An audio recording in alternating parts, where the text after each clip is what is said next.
Well, we're ending tonight with something we all seek, the meaning of life.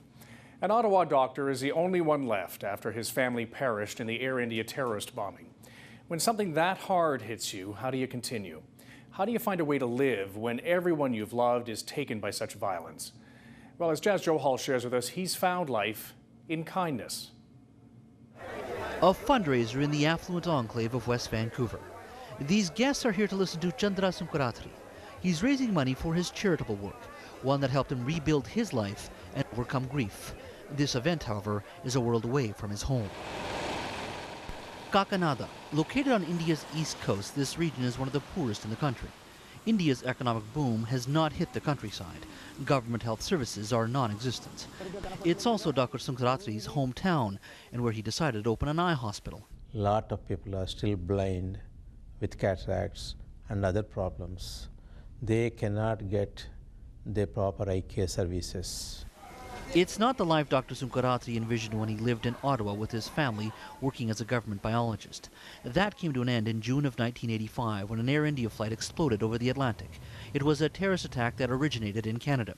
On board was Dr. Sunkaratri's wife Manjari, son Sirikiran, and daughter Sarada.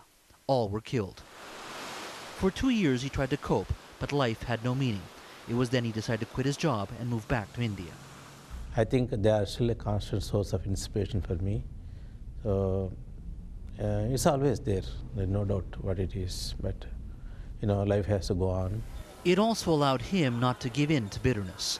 The hospital, named after his family, today performs 15,000 cataract surgeries a year. Only 10% of the patients can afford to pay. The rest are offered the gift of sight for free. The hospital here continues to grow. Its $700,000 a year budget today comes mostly from individual donations. Without that contribution from Canadians, whether it be through the government? I don't think I would have done this much work. There's no doubt about that. Dr. Sunkaratri didn't stop there. He built a school that has grown to include high school classes.